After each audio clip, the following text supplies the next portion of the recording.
What's up, everyone? It's your girl Tammy back at Crypto.com Arena for another Lakers game, and today we will be facing the Miami Heat. Now, the last time the Lakers played the Heat, it did not end well. Unfortunately, the team lost by 39 points, but we're hoping to see a different result today. Coach JJ Redick said the last time that they met the Heat, that defense was atrocious. And are there things you feel like that can be identified easily to get back to where the defense was? We're a team defense.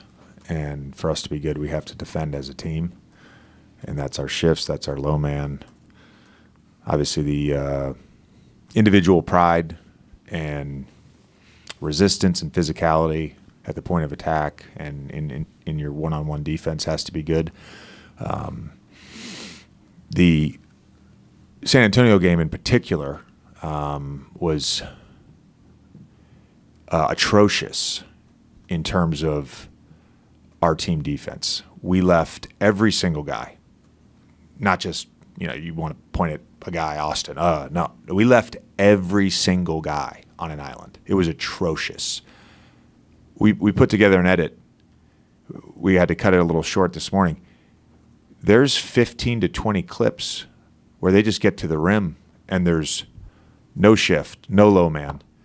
And it wasn't even like they were getting to their bag. It was straight line drive. Close out, we allow middle. I mean, I had Greg St. Jean's dad. He texted him the other night. He said, I knew the modern NBA, you guys do things a little differently. You guys want to give up the middle? In other Lakers news, today the Lakers have signed center Tre Jemison, 6'10" center who played with the Memphis Grizzlies last season, to a two-way contract. And if you don't know what a two-way NBA contract is, it just means that a player is eligible to play for the NBA team, as well as keep him in the G League team for development as well. So we are so excited to get some size and some more defense on the front court for the Lakers. The team also waived Quincy Olveri for this signing. Last game, we did not win. We came into the third quarter tied and unfortunately lost at the end. It's just really hard to play against a Hall of Fame point guard and a 7'10" player that is Wembanyama. So tonight we're hoping to have a better matchup with the two teams and hopefully we get a win.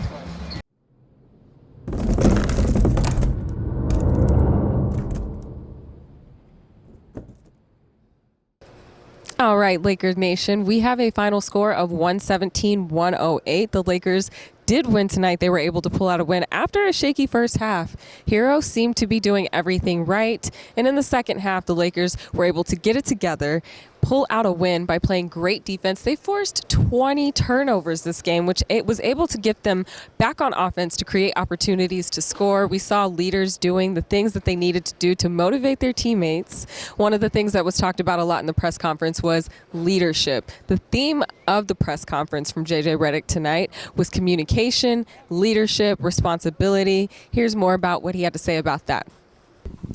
JJ, what did you feel like changed the most in that second half? Not just defensively, but just energy and the whole thing. There was nothing we changed schematically. I implored our team to talk more and play harder. And I thought we did that. There were stretches, don't get me wrong, there were stretches of the first half where we played hard and they made shots and all that. But, we talk about this all the time. The NBA is it's very different than it was 5 years ago. It's much different than it was 10 years ago. The requirement to win a basketball game is enormous against anybody in this league. And it starts with playing hard and being connected and talking. And I thought we did a great job. It's small stuff. Jackson played 14 minutes, his best he's played since he got back from injury. And he was great with his talk. LeBron, AD, AR, those guys led tonight. All three of them were very vocal. We showed a really high level of resolve that we've had at times. We can point to games where we get down and teams are making shots, and I thought we created really good looks from the zone when they went to the zone in the second quarter. They didn't go down. we trusted the process, and we made shots in the second half, but it was really our defense that allowed us to get back into the game and ultimately win. Jovic had that three in the corner, and then out of a timeout, I think LeBron scored 7 straight. Had a couple of passes to Rui backdoor. What did you see from him in that fourth quarter? Yeah, I mean, just his comfort level closing a basketball game is obviously very high, and they ended up going man finally. After that first bucket against the zone, they finally got out of the zone and they went man, and we got to his spots. One out of pick and roll, one out of that left post. But again, he scored and it was great, but we got stops, and we were able to take that from 108, 106, all the way up to whatever it ended up being, 9. So the defense was everything tonight. The loss you guys had in Miami in December, Hero went for 30+. And I didn't bring it up, Dave. You got super hot in the third quarter of that game, and then it extended to the start of this game. Just him as a player. Can you speak on the challenge that he presents, and then what was lacking, and how were you able to turn that nozzle off in the second half? Yeah.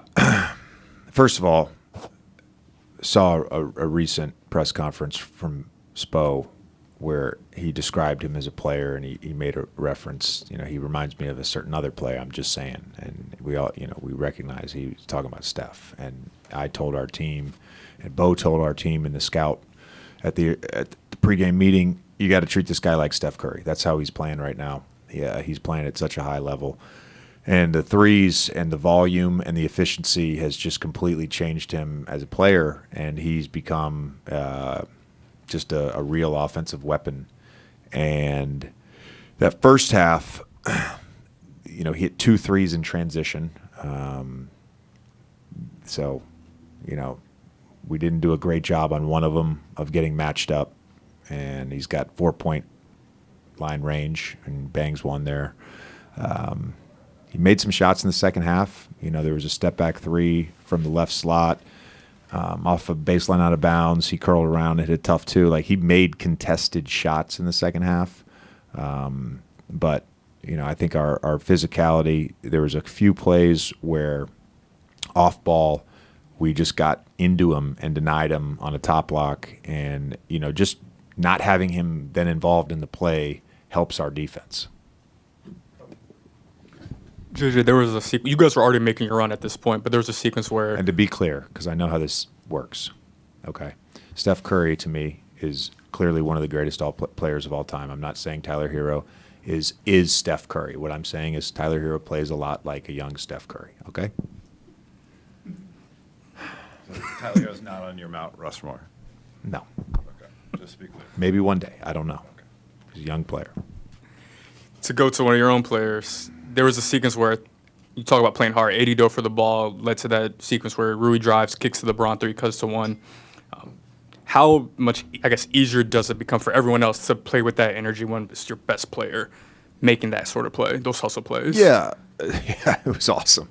So you said something to AD afterwards. Yeah, no, I just told him it was a big time play. What I told the team today, I'll share this with you guys because I'm pretty honest with you, and I've never shared anything with you that I haven't already shared with the team. So I don't use these opportunities to talk about my players unless I've already said something to them, good or bad.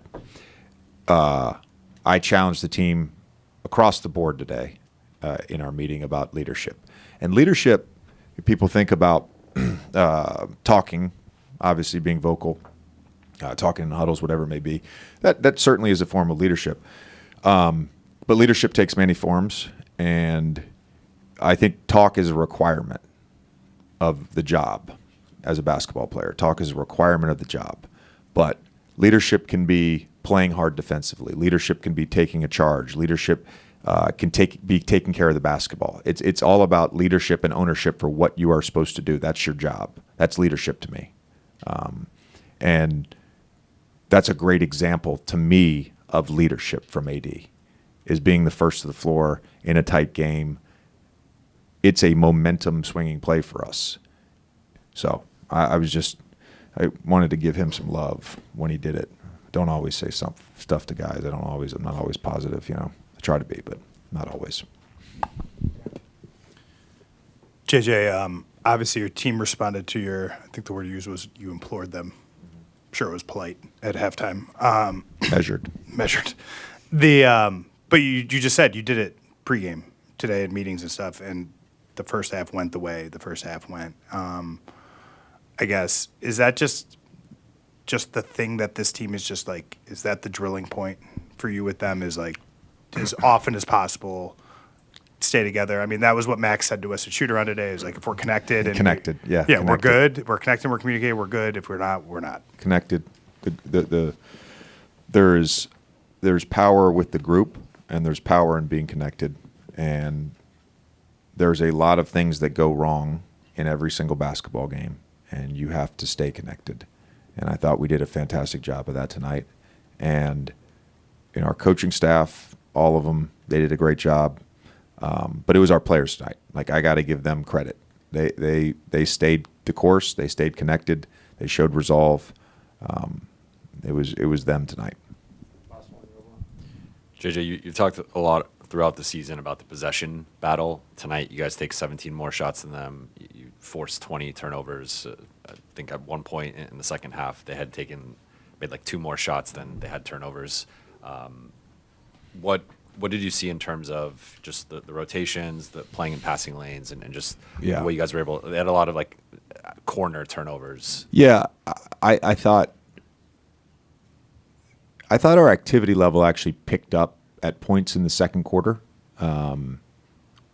Really, it was easy to score for them in the first quarter. There were points in the second quarter where we showed them at halftime where it looked like our defense. Rui had a great shift to a close. He got a deflection, led to a fast break opportunity, and because we have a couple guys that can sort of get into the basketball, the forcing of turnovers for us is relying on group activity and rotations. And in the second half, we were great at that. On the other side of the basketball, we took care of it. We've had a number of high turnover games. Some of that, of course, I think was them playing predominantly zone after that first quarter. And like I said earlier, we continued to create good looks and good offense out of that. We were very patient. We executed well. Whether it was out of a timeout or it was just running our basic zone offense, which we have 2 options out of that. We just stayed with that, and we got good looks. And that, to me, a lot of that is where that discrepancy comes from. And, they didn't, I don't know what they ended up shooting 50. They didn't miss a lot of shots.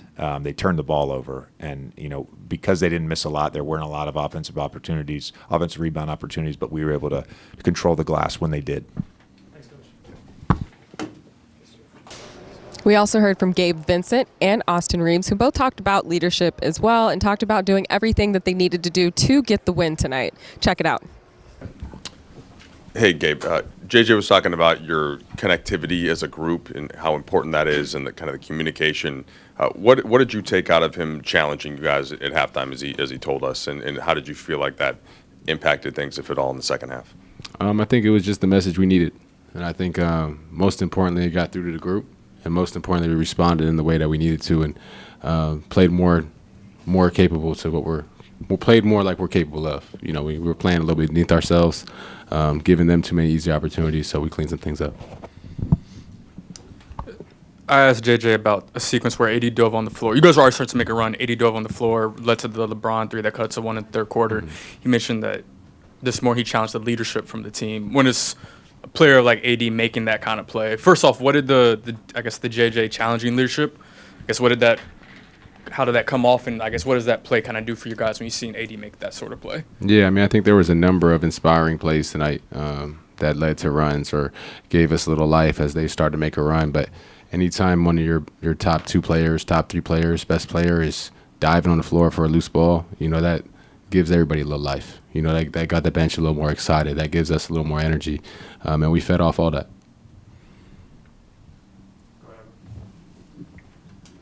Gabe, you had one of your better nights. You were consistently helping the team, scoring from the bench, had 14 points. But throughout that, there were moments where the team was, struggling and the deficit was growing larger and larger. At what point do you feel like there was a shift and the control kind of felt like it was leaning in your favor? I think it's just when we buckled in on defense. I think we were able to create easier opportunities for us, whether it was in transition or just secondary offense. But when we're giving up basket after basket, it puts a little too much pressure on us offensively, I think. And, then you can kind of just dig yourself a hole. Hey, Gabe, since the trade, have you found your role kind of shifting a little, getting more on-ball opportunities and stuff off the bench? And if so, how much more comfortable have you felt because of that? I haven't really felt it shift much at all, to be honest. I've just been trying to continue to impact this team the best way I can to help us win games. After a 3-game skid, how important was this win for you guys to kind of get back on track, and especially against a team that's pretty much on par with you record-wise as well?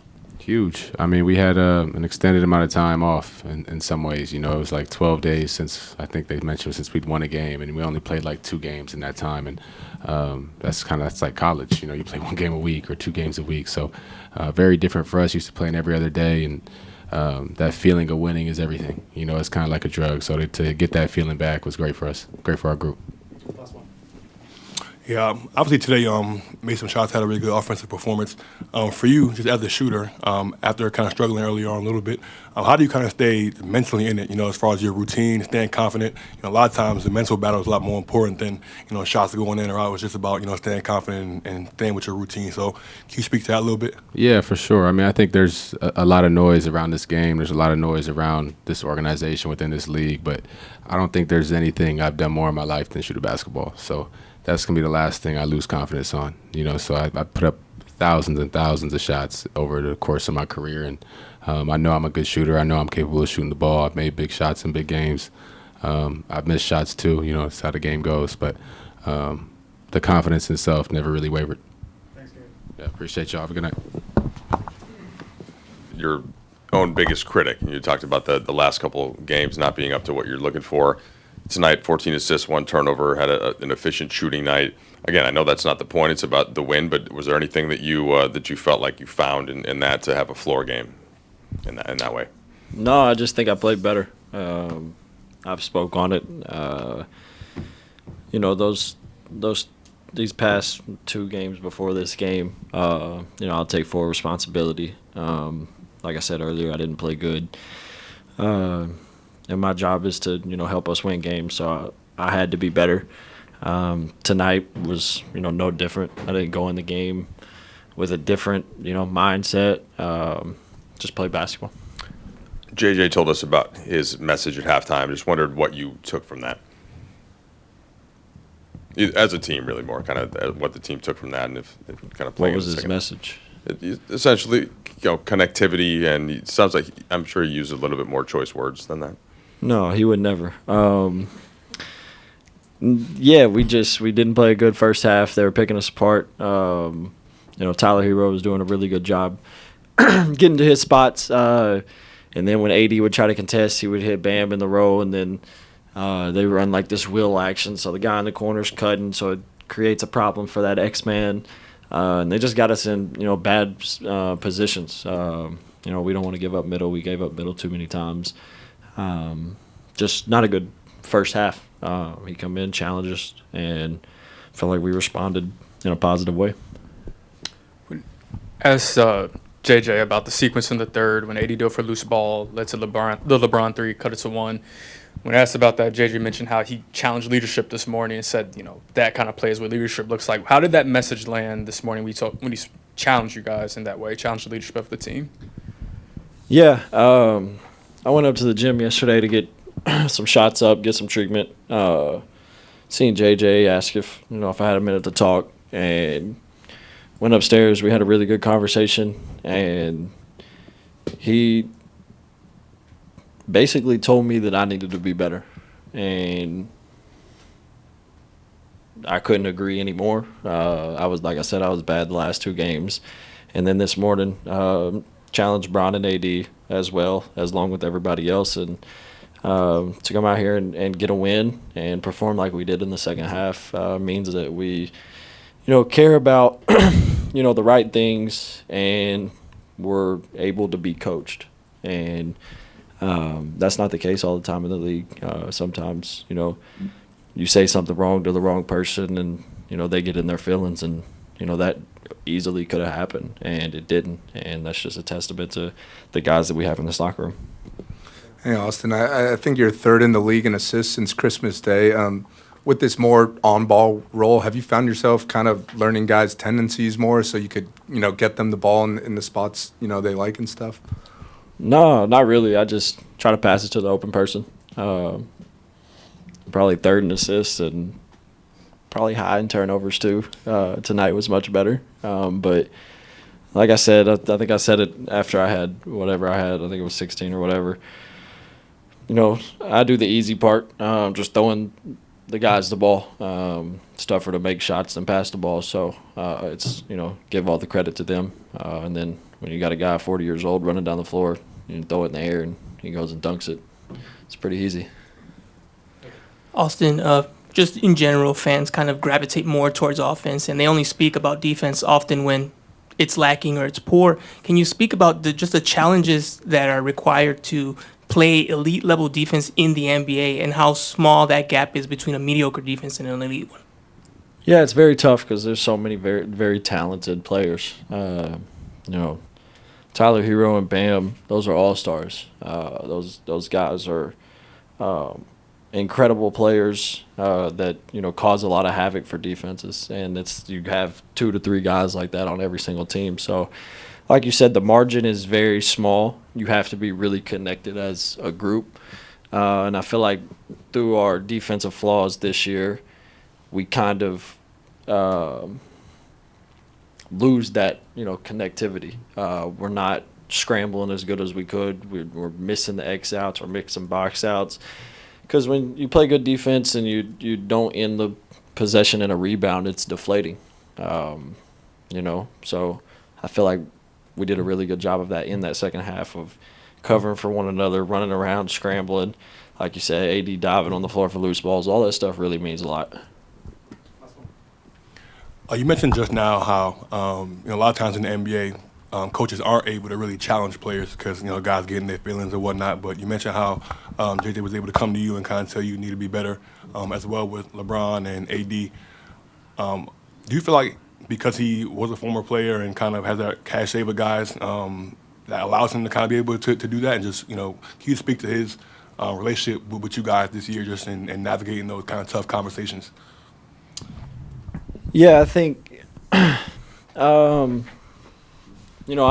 been here, so I haven't seen any, other situations. But I think that there's a level of, genuine relationship that you have to be able to have those conversations. Because at the end of the day, we're all grown men, and you might not be able to agree on everything, but when you have genuine relationships, it doesn't matter if it's what we're doing, y'all in y'all's personal life. Like, when you have that, you can have tough conversations with one another, and you don't just, throw it to the side because the person that's telling you something you care about. So when he come to me and told me that, I had to look myself in the mirror and be like, what can I do to be better? I can't sit here and point the fingers and be like, oh, well, he could have did this, he could have did that. At the end of the day, I can control myself and what I do to help us be successful. And I know that everybody in our locker room is the same way. So I think that, him being able to, do that starts with, the foundation that he laid. And as soon as he got here, being able to, not come in the gym every single day and it just be about basketball. Talk about life. When you have that genuine relationship with one another, you can, like I said, go through conversations that aren't always comfortable. And I think that that's the main thing to have a good group. You have to, go through, those things together and really let all that gel you together. Thank you.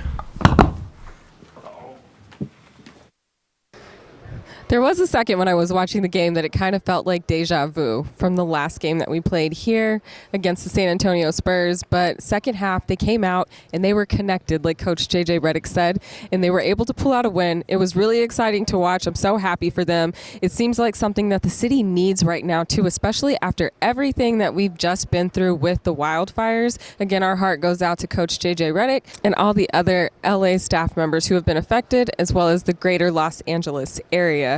I'll be back next game for the Brooklyn Nets. My name is Tammy Pettigrew, and I'm here with you from Infinity TV. Make sure you subscribe and watch on Instagram, YouTube, TikTok, and all other social media platforms. Signing out. I'll see you next time.